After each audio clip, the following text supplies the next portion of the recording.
नमस्कार। आज हम एक ऐसे विषय पर बात कर रहे हैं जो अक्सर अधिकारों की भागदौड़ में कहीं पीछे छूट जाता है, मौलिक कर्तव्य। हाँ बिल्कुल, अधिकार सबको याद रहते हैं, कर्तव्य शायद उतने नहीं है। सही कहा। हमारे पास जो सामग्री है उसका शीर्षक भी यही है, मौलिक कर्तव्य, अपने दायित्वों को जाने। और वो एक सीधा सवाल भी पूछती है। हाँ, वो सवाल कि क्या आप अपने कर्तव्य निभाते हैं, ये सोचने पर मजबूर करता है ना। बिल्कुल। तो चलिए आज इसी सवाल और इन दायित्वों के ताने बाने को समझने की कोशिश करते हैं। आखिर एक नागरिक होने के नाते हमारी जिम्मेदारियां क्या हैं और ये इतनी अहम क्यों हैं? हाँ, और ये सवाल महत्वपूर्ण है क्योंकि देखिए, अक्सर हम अधिकारों की बात तो बहुत करते हैं ना, लेकिन संविधान हमसे कुछ कर्तव्यों की, कुछ जिम्मेदारियों की अपेक्षा भी रखता है। अच्छा। ये मौलिक कर्तव्य वही जिम्मेदारियां हैं जो राष्ट्र निर्माण और एक बेहतर समाज के लिए हर नागरिक से उम्मीद की जाती है। ये सिर्फ कानून की किताब में लिखे शब्द नहीं है।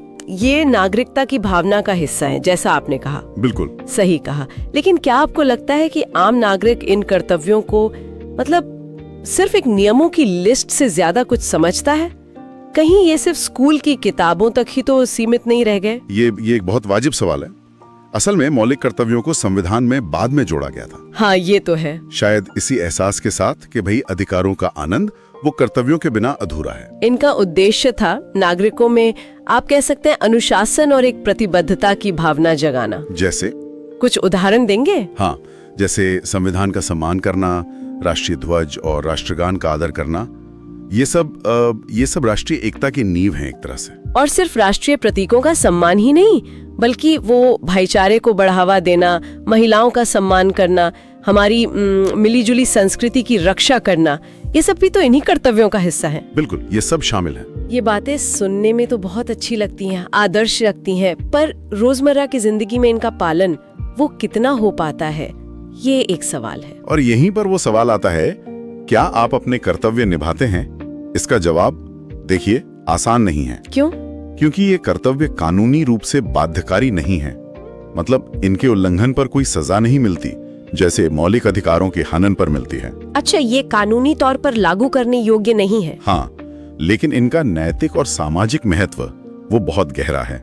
जैसे पर्यावरण की सुरक्षा, वैज्ञानिक सोच को बढ़ावा देना या सार्वजनिक संपत्ति को सुरक्षित रखना, ये सब समाज को आगे ले जाने के लिए जरूरी है ना? तो क्या ये गैर बाध्यकारी होना ये इन्हें कमजोर बनाता है, या फिर ये नागरिकों की अंतरात्मा और उनकी नैतिक जिम्मेदारी पर ज्यादा जोर देता है? आप क्या सोचते? देखिए, ये एक दिलचस्प पहलू है। कुछ लोग मानते हैं कि बाध्यकारी ना होने से इनका महत्व शायद कम हो जाता है, लेकिन एक दूसरी सोच ये भी है कि सच्ची नागरिकता वो सजा के डर से नहीं आती। हाँ, वो तो अंदर से आनी चाहिए। बिल्कुल, वो जिम्मेदारी के एहसास से आती है। ये कर्तव्य हमें याद दिलाते हैं कि हम सिर्फ अधिकारों के हकदार नहीं हैं, बल्कि इस देश के प्रति हमारे कुछ फर्ज भी हैं। व्यक्तिगत और सामूहिक उत्कृष्टता की ओर बढ़ने का प्रयास करना, ये भी तो एक कर्तव्य है। ये एक तरह से आत्म अनुशासन और एक सामाजिक चेतना का आह्वान है। ये हमें याद दिलाता है कि देश सिर्फ सरकार चलाने से नहीं बनता, वो तो नागरिकों के सक्रिय योगदान से बनता है। वो छोटा सा काम भी, जैसे अपने आसपास सफाई रखना या ट्रैफिक नियमों का पालन करना, वो भी कहीं ना कहीं इन बड़े कर्तव्यों से जुड़ता है। बिल्कुल, बहुत सही कहा। ये कर्तव्य व्यक्तिगत व्यवहार से लेकर राष्ट्रीय लक्ष्यों तक फैले हुए हैं।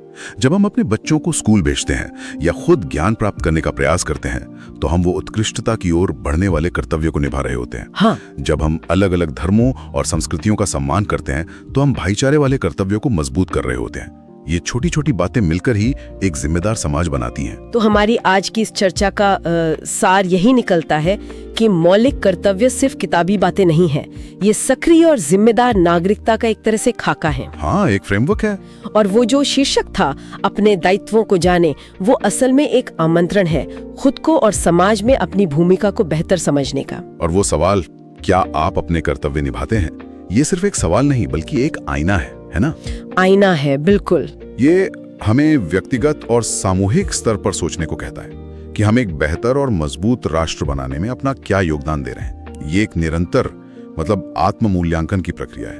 तो जाते जाते एक सवाल हम अपने सुनने वालों के लिए सोचने को छोड़ जाते हैं, क्या सिर्फ अपने कर्तव्यों को जानना ही काफी है, या फिर उनका रोजमर्रा की जिंदगी में पालन करना ही नागरिकता को असली मायने देता है?